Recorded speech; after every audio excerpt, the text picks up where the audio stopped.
The vampires of New Orleans, they say New Orleans never truly sleeps, even when Bourbon Street falls quiet, and the last jazz note fades into the night.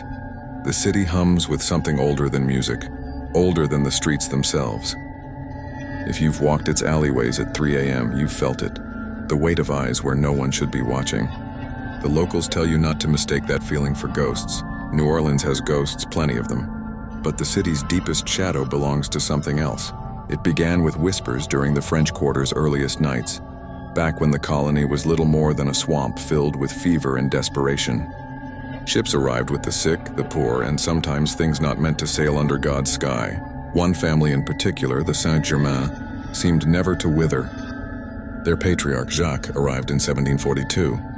He was pale, elegant, charming, and curiously wealthy. No one ever saw him eat, though his cellar was said to be stocked with the finest wines.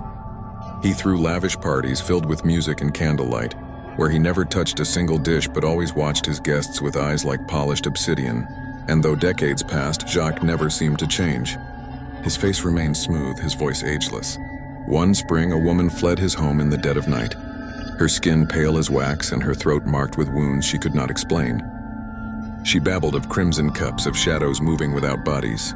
The next day, Jacques Saint-Germain was gone, vanished, leaving behind only his wine cellar, where bottles were later found filled not with wine, but thick, dark blood. And yet, the story didn't end. For 200 years, sightings of Jacques Saint-Germain persisted. He has been spotted at Mardi Gras balls, at smoky bars off Rampart Street, his attire always just a little too old-fashioned, his eyes glinting with hunger. The old families of New Orleans don't laugh at the legend. Some say the Saint-Germains were never a family at all, but a coven. A nest of immortals who learned that in a city like New Orleans, with its endless stream of music, vice, and secrets, they could feed forever unnoticed. Walk through the quarter at night, and you may see them, the ones who never quite belong to the time they stand in. Their footsteps don't echo.